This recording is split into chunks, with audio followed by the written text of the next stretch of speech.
All right, as you can see, he's back with me this week. He's fresh as a daisy, ready to go. He's rocking the Blue Jays jersey. There we go. The Toronto Blue Jays absolutely on fire. Hey, 22 runs in one game. It looked like a football game, 22-7. No, ladies and gentlemen, you did not tune into the wrong podcast. But when a Toronto sports team, Canada's team in the MLB, is doing well, you have to talk about it. How about them Blue Jays, Josh? Absolutely rolling. The bats are going. Springer wasn't even in the lineup. The pitching starting to come together. Manoah looks like he's dealing tonight. What do you think about the Toronto Blue Jays? Oh, and by the way, in the wild card right now. Yeah, man, like that.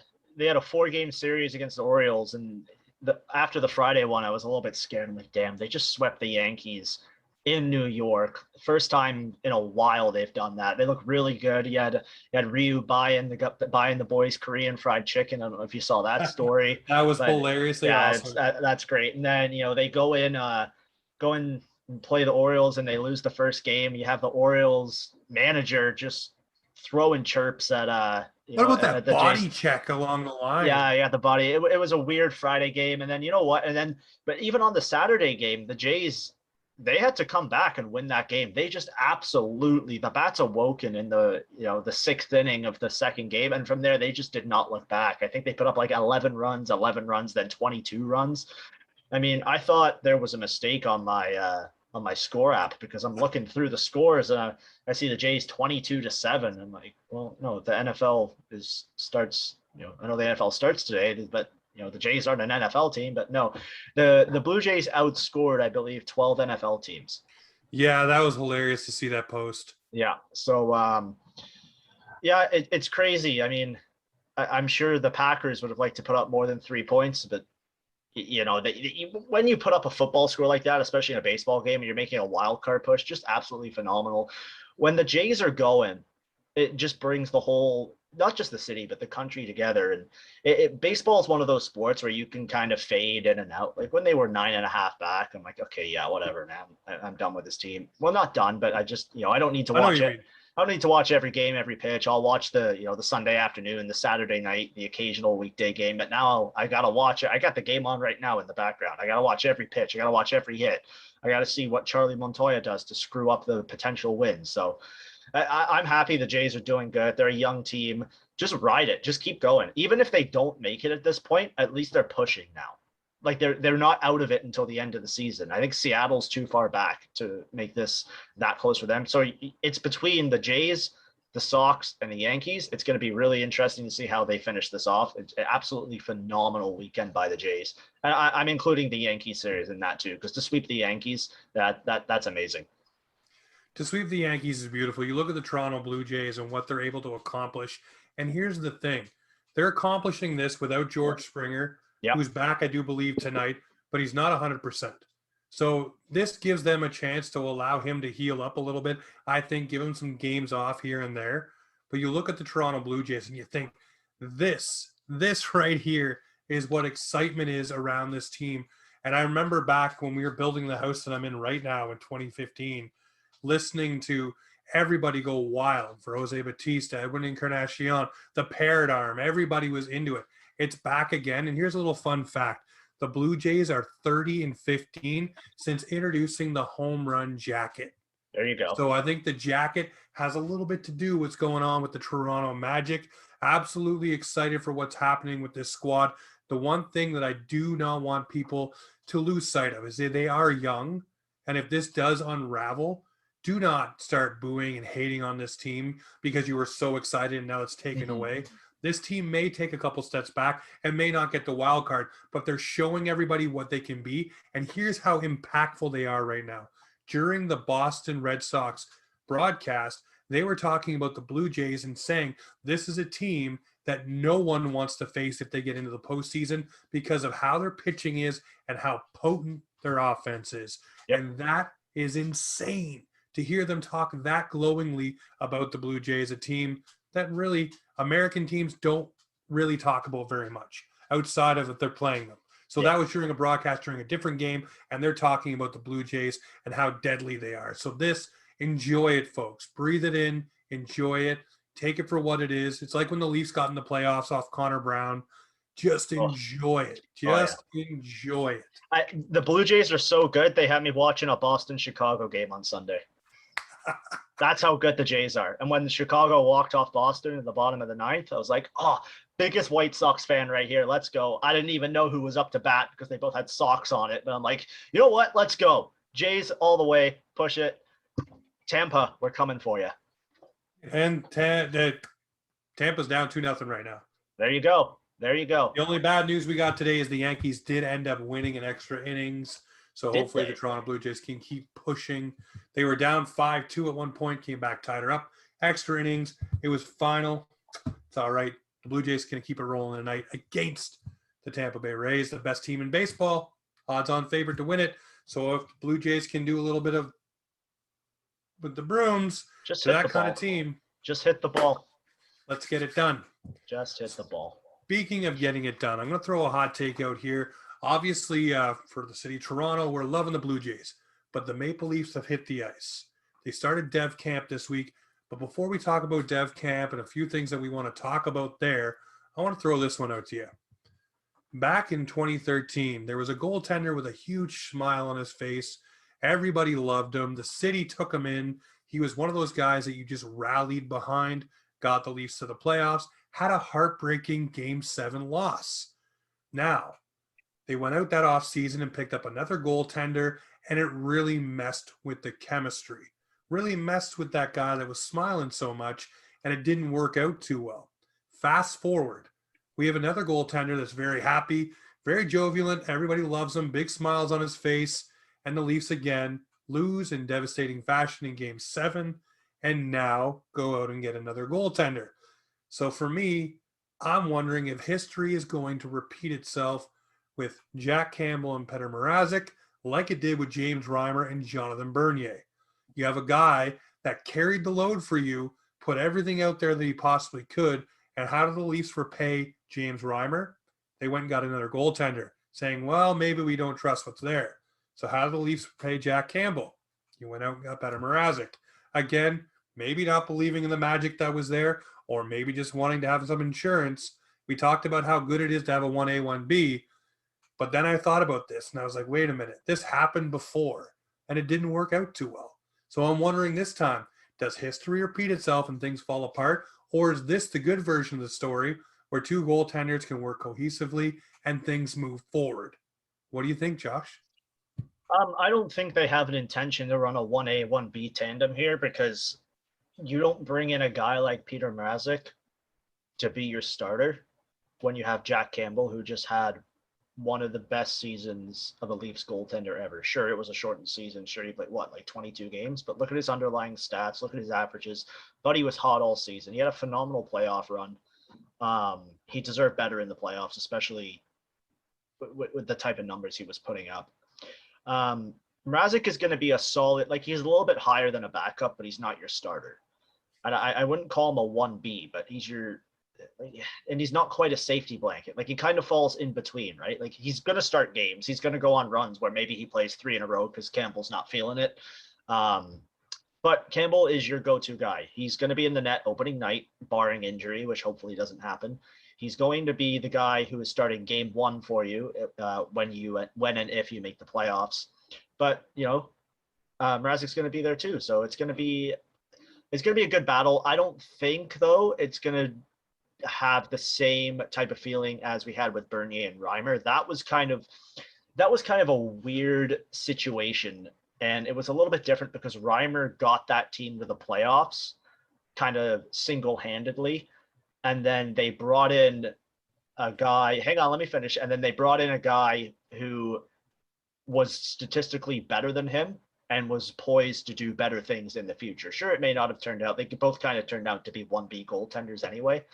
But you take a look at Jack Campbell and Petr Mrazek, it's, they've got kind of two different career trajectories. Campbell's on his way up. Mrazek's kind of stuck where he is. He's that guy who, he's on the team. He can give you some good starts. He runs hot. He runs cold.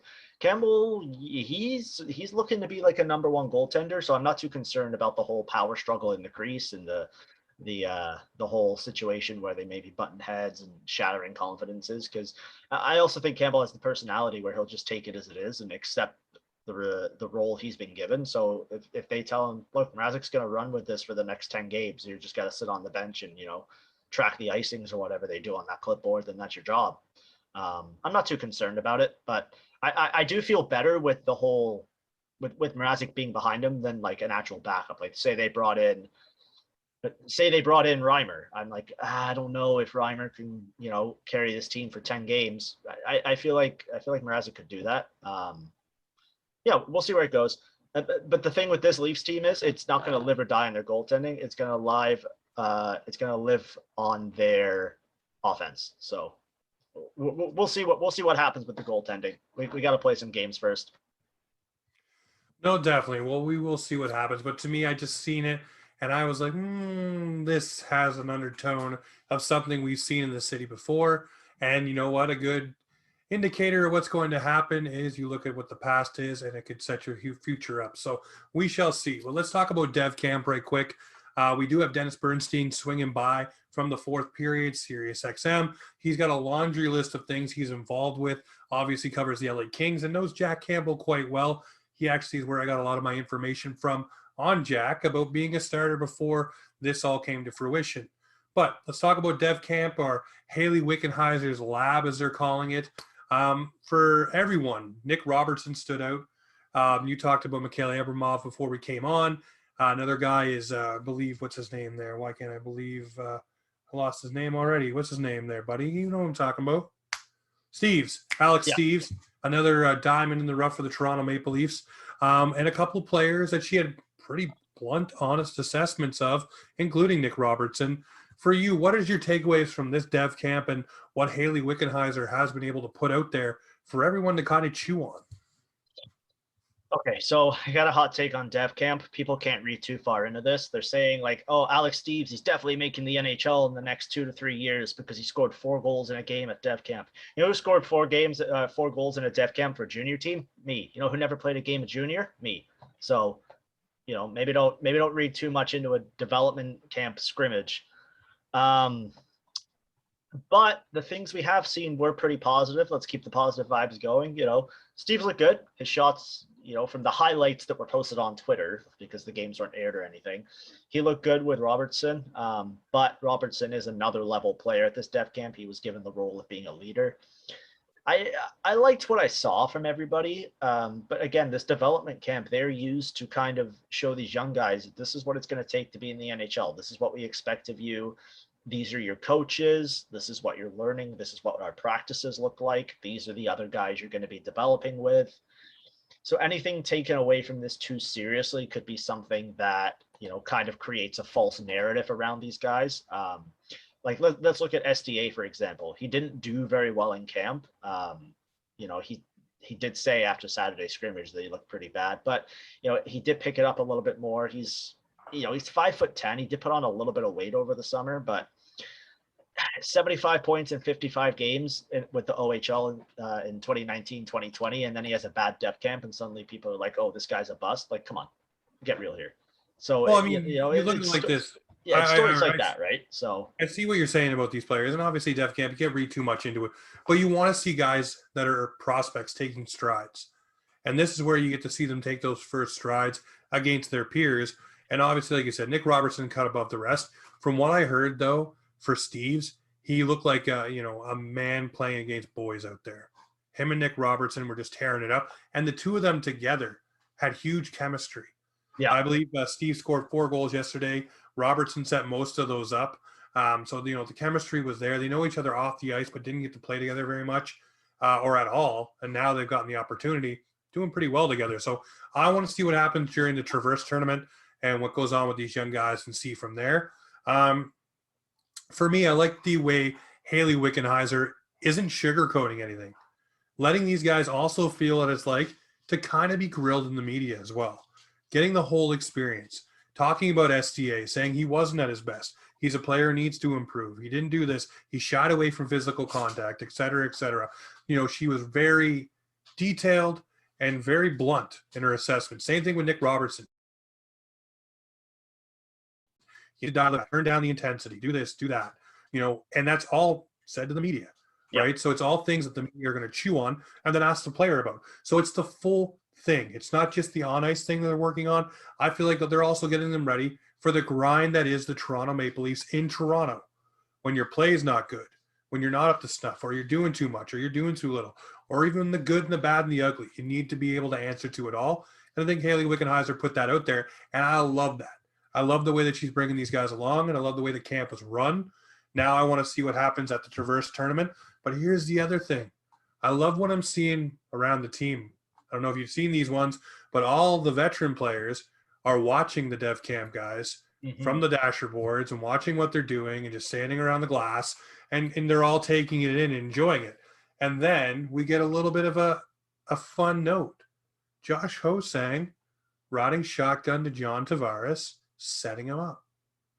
And what did I just say in my little video? I don't know if you guys watch TikTok or not. It is up on Twitter now. I was a little slow to that one. But I said this may be a project player for the Toronto Maple Leafs that gets a deal, goes to the Marlies, works his way up, and could end up being a later season addition to the top six, playing with a John Tavares and a Willie Nylander once they rebuild that confidence. And I know it's just scrimmages and they're out there, but if you're getting that fluidity back and you're playing with top line guys and you're gelling and meshing, that is a huge thing for the Maple Leafs. Think about this. You got Alex Biega and you got Dahlstrom, and now you got Josh Hosang. What do you go and get at the deadline? You go get fringe depth players. So if you can add a top six depth player to your top six and then a bottom guy like Biega and stuff like that you already have in, you're not wasting assets to get these guys. So I'm excited for Josh Hosang. You talk about not reading into anything. I'm excited to see him on the ice now because he's taking it seriously. He's already there, and he's already putting himself in a position to be with guys like Tavares and no flow Willie, by the way, cut the hair. So he's got it back to kind of what you're rocking right now. Yeah, not the only one. Kind of cutting her down, but get your hair get your hair cut or sleep on the couch, so you can see which one I picked. Yeah, well, the bed's a lot more comfortable, buddy, unless you got a nice couch. I got a nice one in the basement, but it's getting a little chilly. But I look at these things, man, and I look at just getting the Leafs back on the ice. And there's so many little storylines that we want to talk about. I want to see guys who want it. And there's so many guys in Toronto right now that are already taking part in informal skates, getting to know each other, getting the gel going. I really think the Maple Leafs have a high priority on bringing Josh Hosang along. And I think that's why right out of the gate on free agency, he was on the PTO, and it was way before camp because they wanted to get him in, get him acclimated. Also, if there's any kinks in the body, the Maple Leafs have one of the best medical staffs for the offseason, at least. You talk about Jason Spezza, Tyler Ennis, guys that come here early to get worked on. And you know what happened with other teams? They got upset about that. You know, the Maple Leafs were flexing their muscle and allowing guys to get in early, which I think is complete and utter bullshit. But for another time, because this is going to be an upbeat chit chat. So, yeah, man, what do you think about this? What do you think about Josh Hosang in town? What do you think about all these guys? Everybody's together. Everybody's already working on getting towards the goal. And, hey, let's steal a line from Peter Mrazek in his helmet. It seems like this is the new cradle of creativity. Yeah. No, it's great to see everybody back on the ice. I still think it's too early to jump to any conclusions, but seeing Josh Hosang play with, the top guys on the team is something that is positive, and maybe we'll be seeing that further down the line. He's going to have to do a lot in camp and these preseason games to prove that he does belong on, in the top 6, top 9, top 12, and not necessarily start in the Marlies. But I think that's where we all know he's heading. We'll see what happens here. He is on a PTO. I don't know. Taking anything away from these like pre-training camp skates is sometimes hard to do, because right now your top line looks like it would be like what? Tavares, Hosang, and Nylander. So I don't think that's your top line. But we'll I look at it like this, and I say, one, I want to see, first thing I wanted to, and I said in the video, the attitude needs to be there, and I'll say it here, the give a shit meter really needs to be there, and that seems to be in check right now. If you're in town early and you're on the ice and you're trying to make sure that you're around all the guys and fitting in the best you can and trying to soak up as much as you can from coaches and veterans. And, you're showing that you want to be there and want to work on being that player that everybody thinks you can be, that untapped potential. That to me is huge. I will take that every single day of the week. A guy showing up, saying he cares and wanting to be there and starting to get things and putting things in. That matters, especially with a guy with a little bit of a checkered past for things that have happened to him, either self-inflicted or a little bit of politics behind the scenes in the NHL. And that's something we'll get into probably another time. Yeah. We'll have a couple of guests on for that. But look, I look at this and I just get excited because obviously Leafs are on the ice. But then Austin Matthews has to smack us in the face with his wrist brace on and say, I'm hopefully going to be ready for opening night, which, excuse me, Austin, you better damn well be, because we're kind of counting on you, buddy. And another thing I wanted to touch on about the Maple Leafs right quick before we pivot to our guest here, Mr. Dennis Bernstein, Kyle Dubas. He had a very, shall we say, revealing podcast with Bob McCowan, saying that he admits that he's on the hot seat this season. And he understands, they haven't gotten it done in the playoffs. They need to get it done in the playoffs. We joked about this season, being the real all or nothing documentary. Well, yeah, this could be. But you know what?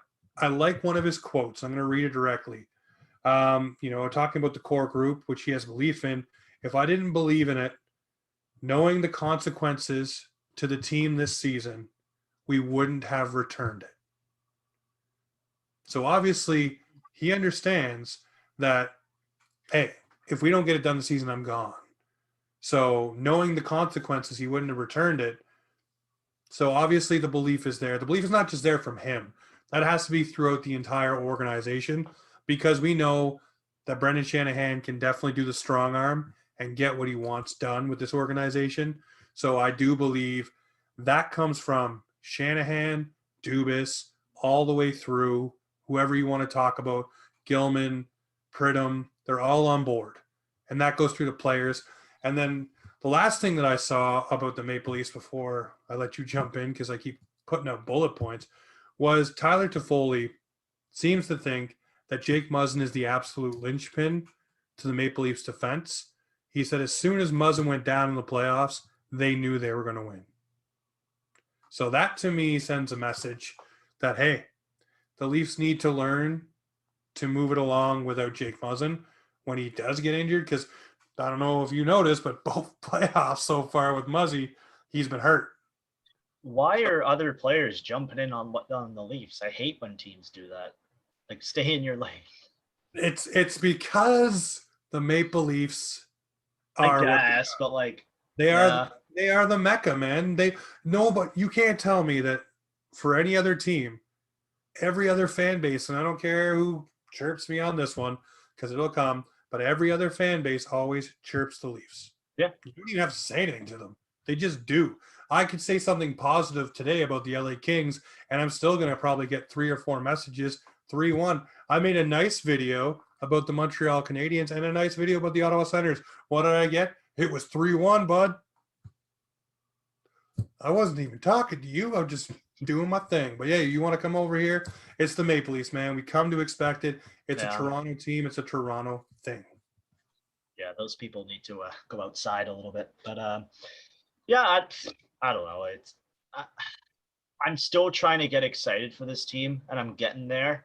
I just think once I start seeing these players, in actual training camp, in actual lines, start seeing some preseason games, start seeing, a couple games into the season, then I'll get there. But right now I'm like, you still got to buy me back a little bit. And you know what I think is going to help? I didn't think it would help, but I think the documentary is going to help me get back into it, because it's going to show me the personalities of the players. And I'll be like, oh, I really want this player to do well. It will, like, we all know how it's going to end, so like we're already expecting it, right? I don't even care about the ending. Here's what's going to hurt: getting to know guys like Zach Bogosian and Nick Foligno, future guest on Offside, and Mr. Zach Hyman. Yeah, there's a little bit of a wrinkle there for Nick, and hopefully we can nail that one down. A little bit of a tease there, folks. Shout out to the boys over at the Blue Line Hockey Club. They've had him on their show, and they're friends of this show, so they want to link that up. Sad to say that show is now done, but shout out to all the boys, obviously always supporting us, so you'll see them pop up from time to time. But let's get our guest du jour on. Mr. Dennis Bernstein covers the LA Kings. We're going to talk LA Kings hockey, and we're also going to break down some things about the Toronto Maple Leafs from an outsider's perspective. All right.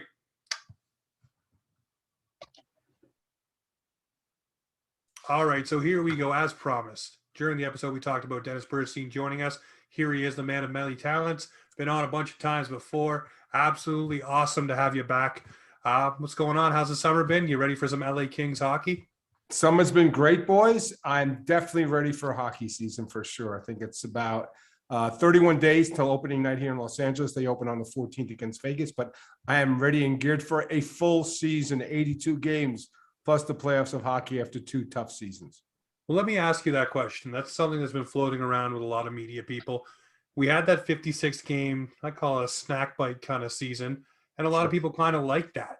You know, it was done. You got to the playoffs and the minutia of all that stuff. 82 games. Some people say this season, it'll be exciting for the first little bit, but might start dragging because now it's 82 games again. How are you in that one? Do you want the full meal deal, or did you like the snack size NHL package? Well, this is not a charity, the NHL, so they have to make money. So they need 82 games. They need 41 home dates. So there's no option here. No, I love the regular season is a path towards the Stanley Cup playoffs, which are without question the best playoffs in sport. So it's necessary for the sport. It's necessary to carry 32 teams. So whether you like it or not, or think that every game of 56 was important, I mean, I could argue the point that, you know, that 9th game between the Sharks and the Ducks, that wasn't really that exciting, to be honest with you. So I'll take the 82 games. I'll take the balanced schedule. Yep. I'll take everybody and everybody else's building. I want normalcy. I don't know if we'll get normalcy with respect to how many people have in the stands, but I want normalcy with respect to the schedule, even with an Olympic break and the like. So I'm happy for 82 games. Well, that's another thing, too. This season's got a couple wrinkles in it, obviously, with the Olympic break coming in there. And they want to do an all-star game. You talk about paying the bills. So they got to pay the bills there with the all-star game, get all the sponsors in and show both the players around.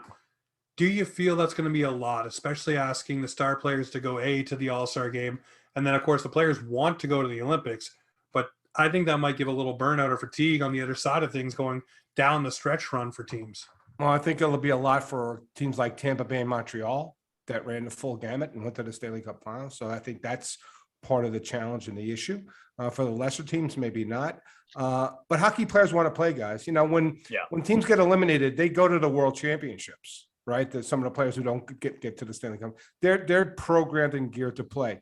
Should we watch out for injuries halfway through the season? Absolutely, because we are going to be a situation where some of these players haven't played that much, or some have played a lot, and you have to watch out for that. So I wouldn't be shocked if there'll be a rash of injuries as we get to the maybe 30, 40 game mark.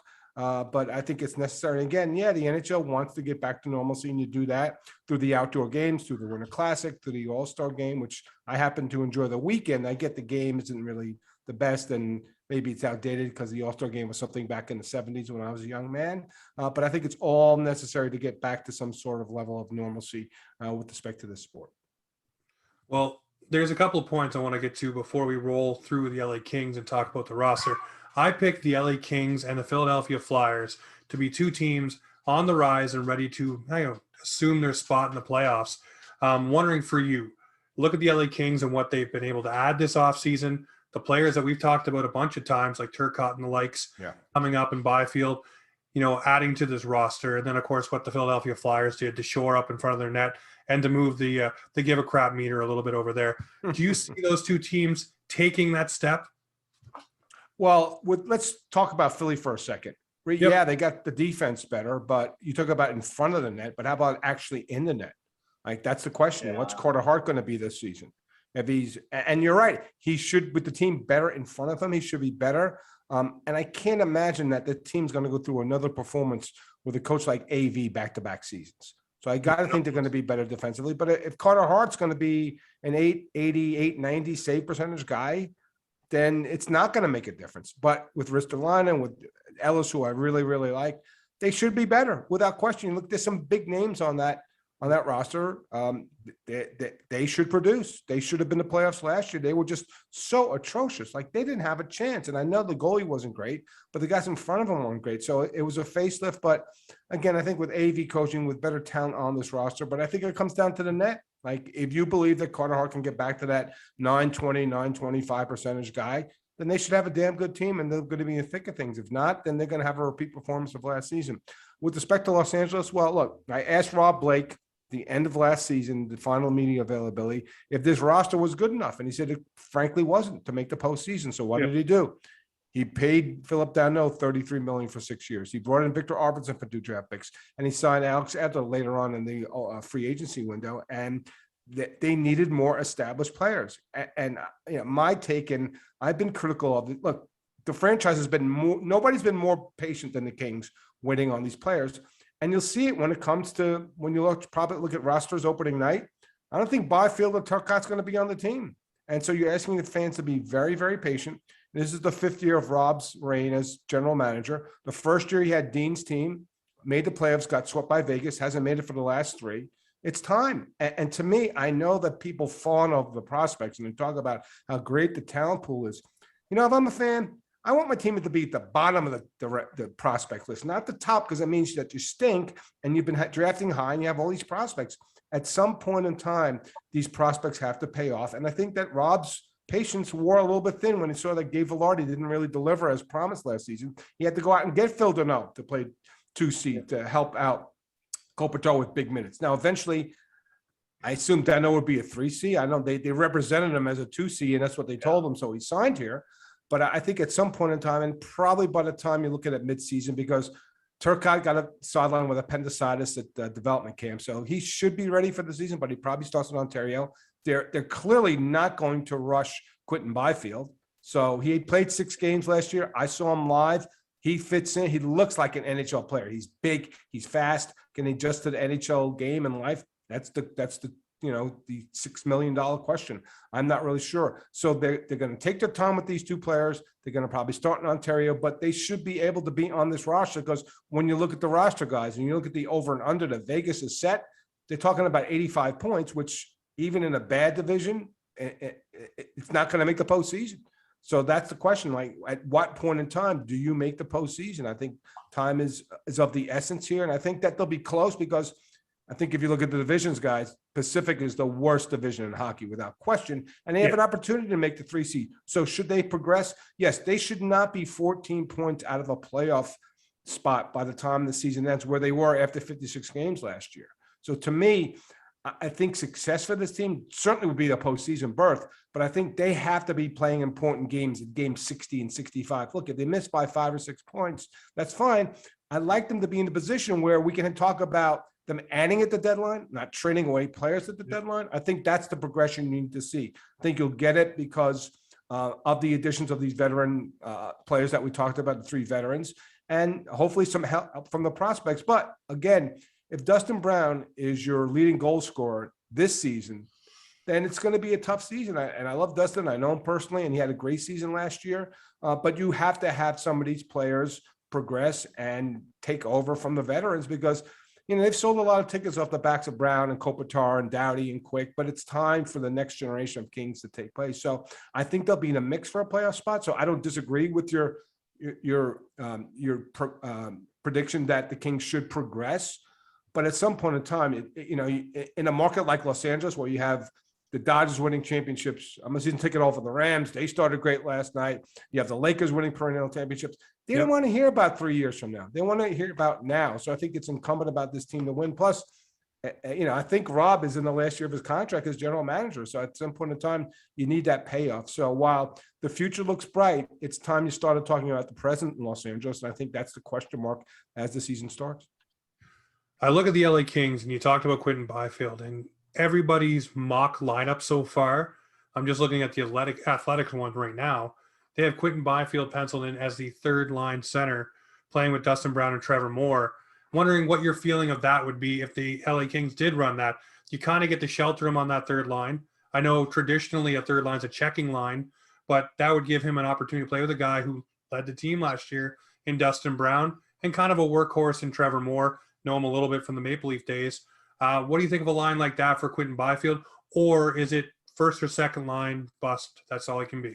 Well, if you're going to put Quentin in at the 3 seed, I'm assuming that you're going to put Gabe Velarde on the right wing, which I think going back to his draft year, I think I was the only guy that said, no, he's really like Tyler Toffoli. He's not a center. He's a right wing. The guy that I know, one of my scouts that I know really well, said that he's really a right wing. So if you're going to put Gabe on the right side as a, let's say, right wing second line, then yeah, Quentin could start. But again, they're not going to rush this guy. And I think what they would prefer to do is have a kid like Kapari or maybe Anderson Dolan grab that 3C spot. So, or put Gabe in as 3C. You talk about not having pressure. I think if you don't want to have pressure on Gabe Velarde, you put him at the 3C, but maybe some quicker players. So, and see if you're really married to the fact that you think Gabe Velarde is an NHL center, then he would be the 3C. To start opening night, I don't see that.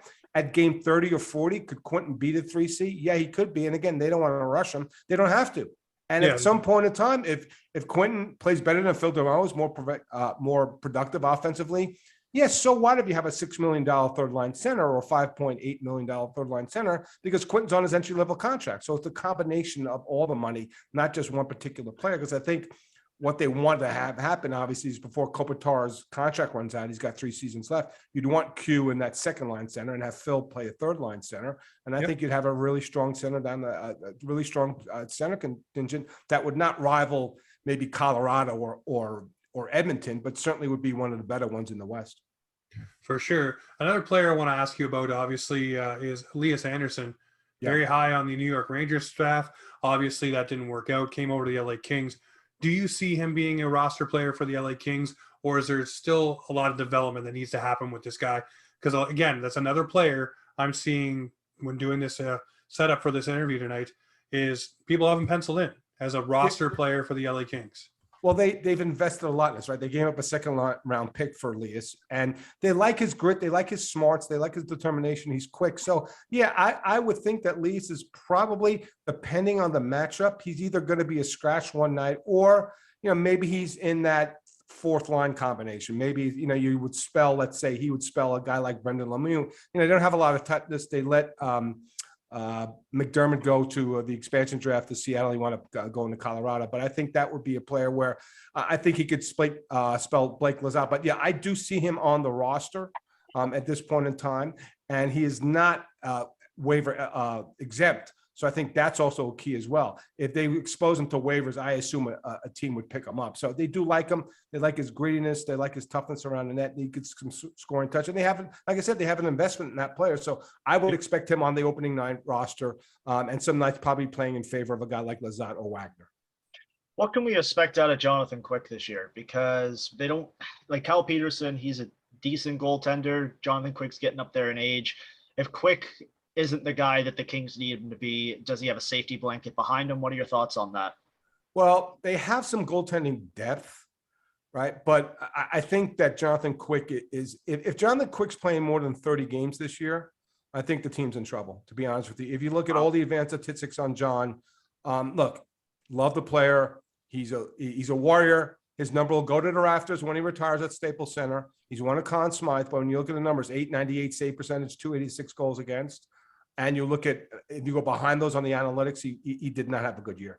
He's one of the lower ranked starting goaltenders in the league. So I think, and they want Cal to emerge. Cal is what, 20, he's 26 years old. Yeah. He's 26 years old, and he's up for a contract. He's unrestricted at the end of the season.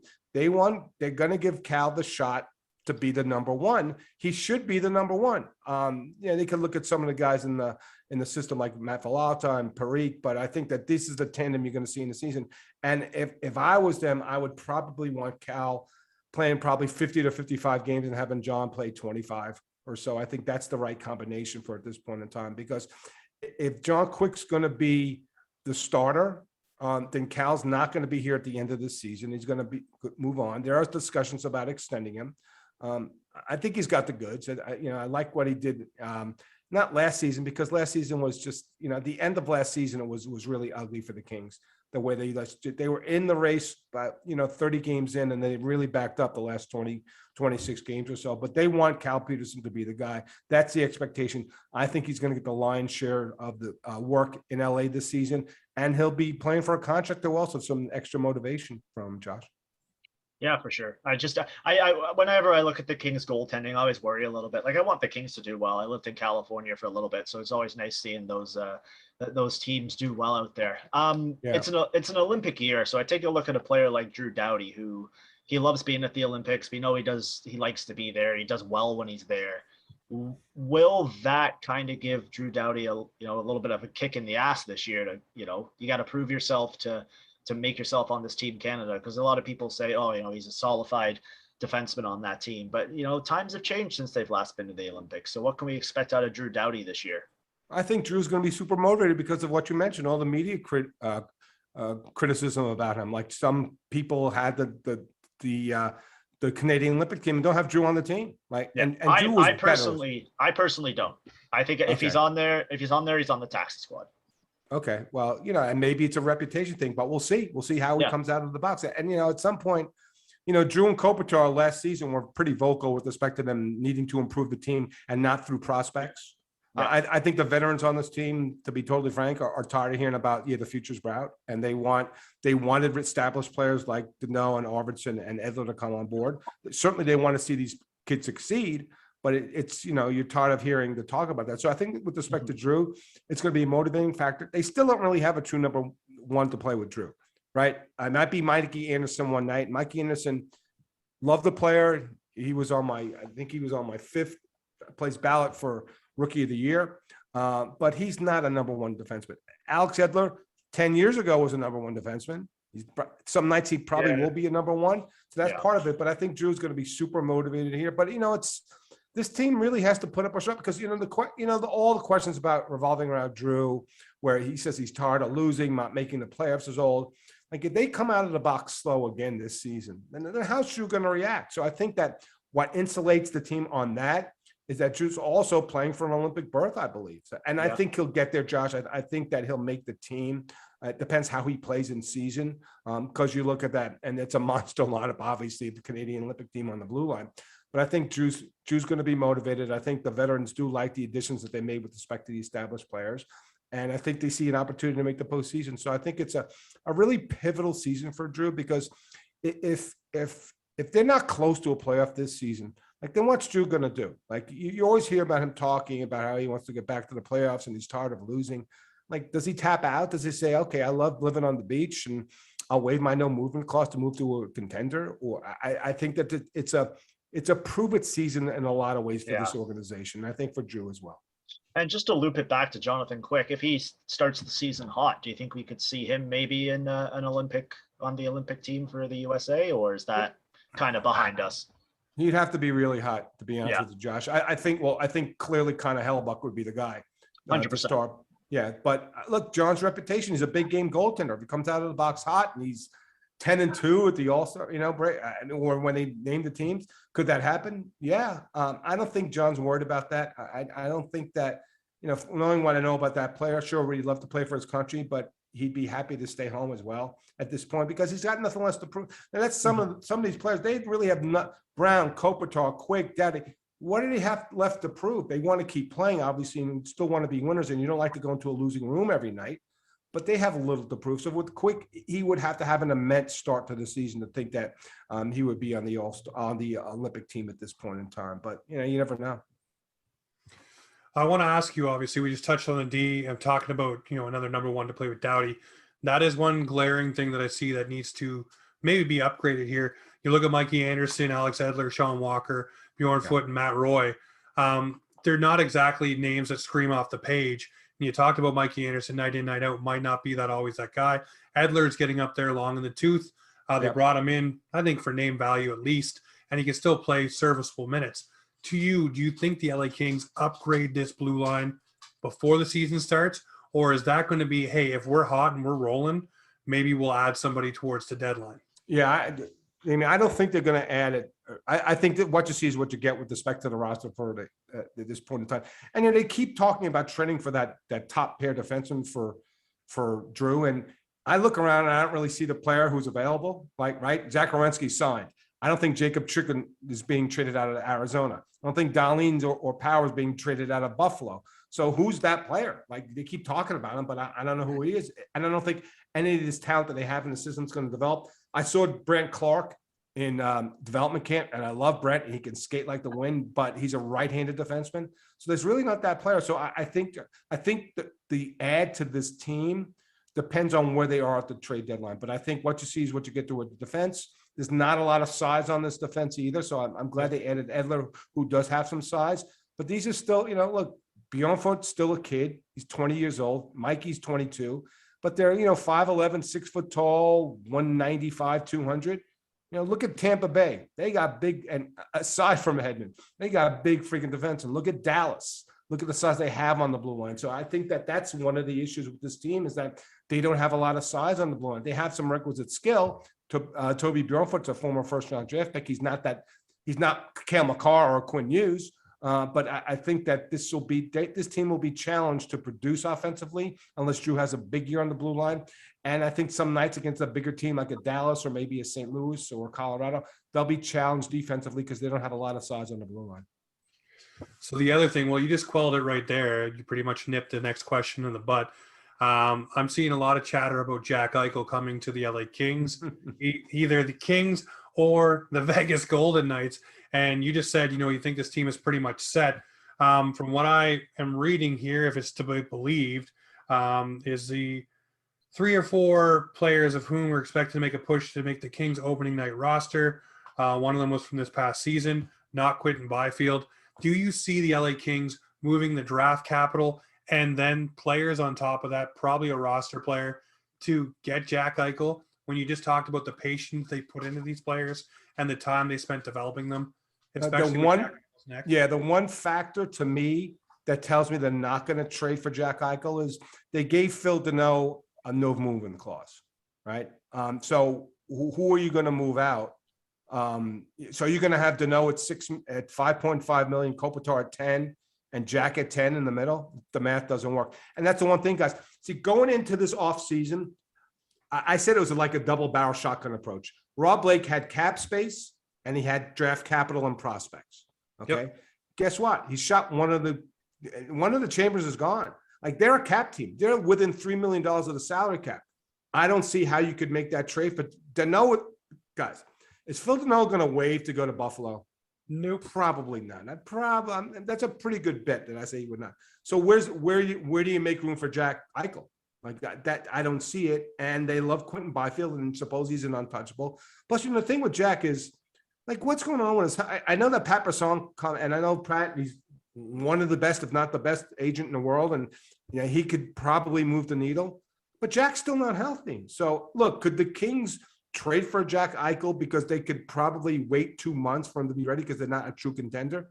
Yes, they could. Could Vegas? No, because Vegas is a contender. So I don't see them waiting. So until we get some clarity around Jack's health with respect to if he's going to do surgery or not, if I'm the Kings, I wouldn't look. I advocated for trading for Jack Eichel. Like, this team needs star players.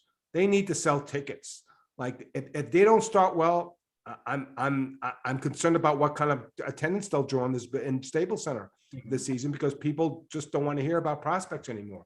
So I think that's it. So I would have done it, but the fact they gave Phil Deneau that money and he's got a no movement clause, I just don't see the calculus to get Jack Eichel to Los Angeles, even though I think he'd be a big hit. You'd have a 1-2 punch with him and Kopitar, guys. But I think until Jack's proven that he's healthy and on the ice, I think we're in a holding pattern with respect to Buffalo and Jack Eichel. Listen, and Josh, you'll know what I'm about to say on this one. I'm the guy sitting in the room saying, here's my hot take. Jack Eichel probably doesn't move for a year and a half. Until his next situation's figured out, I think teams are not going to want to trade for him, especially what you have to give up to get him. I think he's going to end up getting the surgery, end up playing some time in Buffalo to regain whatever magic he had to show that he's still Jack Eichel, and then teams will re-step up to the plate. Because like you just said right now, a contending team doesn't want to add Jack Eichel if he's not going to play. And then a team like LA, they can sit on that, they can wait for it. But again, you're giving up all that stuff and not knowing what the next going to be. I think teams are going to wait. And I think it's going to be a long, drawn out process. And that's been my thought for a little while. But I got excited when I knew I was having you on. I had to ask you about the LA Kings and Jack, because that's just something that seemed to went hand in hand. But I don't think he's moving anytime soon. Everybody seems to think he'll be moved before the beginning of the season. I think a lot of people are going to cool their heels and wait. Well, this double-edged sword here, though, right? Because like you're trying to build, chemistry, and you're trying to build, you're trying to rebuild this franchise, right? You're trying to build a culture in Buffalo. Do you really want Jack Eichel, who clearly doesn't want to be there, walking into the room whenever he's healthy and playing in Buffalo with these young kids? Like, I don't. Maybe that's the reason Owen Power went back to school at Michigan. Yeah. I know he wants to win a championship, and that team's loaded. I think. See, what's happened with Jack is that the clock kept moving. Like on when the deadline needed to happen. It was the draft. It was free agency. It was training camp. Here's the real deadline. Okay. When the day Jack's no movement clause clicks in, which is the end of this season going into next, that's it. Because the last thing Buffalo wants is the Jack to have more control over this situation. So right now he could be dealt to any team, right? He could be, but once that no movement clause clicks in, and there are, let's say, 6 teams that might be interested in trading for Jack, knowing Jack probably doesn't want to be traded to 5 of them. So it would lessen return. And what's the return? And I agree with you. How do you trade for an injured player asking for 2 first rounds and 2 prospects that are ready for the NHL, like 4 for 1, 5 for 1? How do you do that? So, yeah, I think he's stuck in Buffalo right now. But until, the thing that I don't get, the part of the equation I don't get is that Buffalo said that by rest and rehabilitation, he would be better. And he's not better. So, and it's been months. So why wouldn't you say, okay, this part of the rehab hasn't worked. Let's go to the next step, which is surgery. So I get that. I get it. It's experimental. It's never been done on a hockey player before, a lot of the stuff.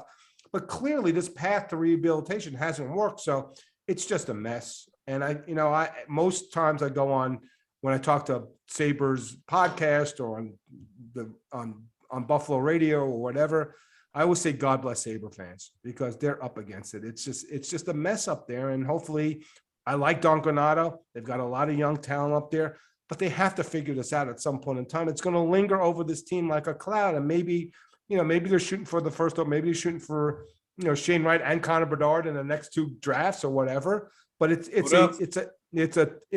a really tough situation there. But I think that fact that Pat Brisson is now the agent, I think that will get resolved sooner than the previous 2 agents. No disrespect to those 2 guys. Another wrench in this whole Jack Eichel thing is at the start of the 2022-2023 season, he's due a $7.5 million signing bonus. And then his base salary is 2.5. So whichever team gets him, if they get him before, I guess, July 1st, they're going to have to sign a pretty fat check for a guy who probably hasn't played a game for him yet. So, well, if he's a 35, wrench. If he's a 35-45 player, I'll sign that trade. Right. I mean, that's the whole thing. 100%. Yeah. I remember, was it 2 seasons ago or 3 seasons ago when Jack carried that team? He was an MVP candidate. He was amazing. And I talked to guys like Craig Button, and I asked him, I said, Craig, we had him on Sirius XM. I said, would you put Quentin Byfield in a trade for Jack Eichel? And he said, absolutely. And I respect Craig, and he's being GM in this league. He goes, maybe Quentin Byfield's ceiling is Jack Eichel, and maybe it isn't. But Jack Eichel's a star. He's a superstar in this league. But you're right, guys. Is he a healthy superstar? It's just this has lingered way too long. This should have been resolved by now, but it's not. So you have a situation. And look, I can't blame Kevin Adams for digging his heels in and say, look, this is the return for Jack Eichel. I would do it too, because guess what? They screwed up the Ron O'Reilly trade. He wasn't there. And that's part of the issue, is that, Kevin has to undo some of the stuff that the prior GM got into, right, with Botterill, and he made some big mistakes. He gave the winger $72 million, right? He gave Jeff Simmons $72 million. Who pays a winger $9 million in this environment? Jack made that player a 40-goal scorer. He has that capability. So that it's just, look, they can't screw this one up. If they get a return like they got on the O'Reilly trade, at some point in time, the fan base is going to get fed up. I'm not sure when that is. That might be in 2049 or whatever. But they can't screw up this trade. If you're going to trade the player, you cannot lose this trade. It's simple as that. And that the problem is that when you trade a player of this stature, you usually wind up losing the trade. 100%. Well, I want to move away from Jack Eichel now and I move a little bit into some Maple Leaf talk with you on a guy that Sure. we've talked about previously, and that is Mr. Jack Campbell. We talked about him when he came to the Leafs. I had you on. You told me all about Jack, and obviously a great guy. Didn't think that he maybe had the starter pedigree. He got those reins last year from the Maple Leafs. Did pretty good. And now he's jumping in the Maple Leafs net with Petr Mrazek and himself. Mhm. I want to know about you. For Jack Campbell, do you see him being able to carry the bulk of the load for the Maple Leafs if it comes down to that? I think it's open. It's an open competition, to be honest with you guys. And look, you think Jack's a youngster? He's the same age as Mrazek. They're both 29 years old. So I don't know. The team in front of him needs to be better. I don't think that's the issue, right? I don't think that they're up 3-1. Jack Campbell blew the series for him. I look at the rest of the roster guys and say it's the same thing. Like, and now Dubas has said, well, if we don't do well in the playoffs, we're going to make changes this season. Okay. Another patient guy. Maybe the patience pays off. So look, he could be the guy. Like, is he a championship goalie? No. Is Peter Mrazek a championship goalie? No, he had a pretty good damn team with him, and Carolina couldn't stay healthy. So I think it's still a question mark. So I got to think that if you're looking at the way they'll divide the games, I think it would be 41-41. And who's ever playing better down the stretch gets the net for the postseason. But I would suspect that both players, look, I think they're a 100-point team. I think they're clearly a top 3 team in the division. I think you might see a rotation in the postseason too. So I don't think there's a clear-cut guy here. Could it be Jack? And the players love him and his teammates love him. And we hear that every other game about how everybody loves Jack. But, it's great. But you got to win games. But they love you more if you win the games, right? So I think that's what you're looking at. But I think that Jack has he has the mentality, he has the personality, has the tools. He's got to put it all together. Could he win a championship? I don't know. Do you think that the Maple Leafs are a championship caliber team? I look at that blue line and I say no. So it depends. But could Jack wrest the job from Peter Mrazek? He could, but I think it's a toss-up right now. Well, the other thing I want to ask you about, we just you talked about the team in front of Jack. And obviously they're running it back with pretty much almost the same roster. They changed some fringe guys, brought in a little bit more meat and Richie and stuff like that. Do you see this team finally getting over the round 1 hump? Because listen, they've got a documentary coming out called All or Nothing. Yep. This season is all or nothing. How do you think do the whole 9? How do you guys think that'll end? Like, they say all or nothing. What do you think will happen at the end? I'm not really sure. Well, I think the trailer said it. I think, let me say this though. If you look at the 3 best teams in the league, Tampa, Vegas, and Colorado, I think they all got worse. Tampa definitely got worse. I mean, and they're playing 82 games now. I'm not going to taint their championships, but they played 70 and 56 games. Now, with the lack of depth, and they obviously have other players going to fill that third line, that was amazing. They're playing 82 games. The team's older. Depth probably isn't as quality. Vegas traded away the Vezina winner, and I'm not a fan of Robin Leonard. I don't think he's a winner, right? And Colorado, I watched the way they played against Vegas. They got punched in the nose, never got up. They have a new goalie now there. They traded one of the Vezina finalists away. So I think it's an opportunity for the Leafs because I think it's a total toss-up. I mean, you might talk about Carolina. I have to love the Panthers. I think they're my sleeper. And they added Reinhart, a healthy Aaron Ekblad. There's question marks in that, obviously, with Bob and maybe Spencer Knight. But, yeah, look, they're going to be a top 3 team. They're going to be a 100-point team. But do they have the mentality to win in the playoffs? Like, I'm sorry. It was a great story for the Habs.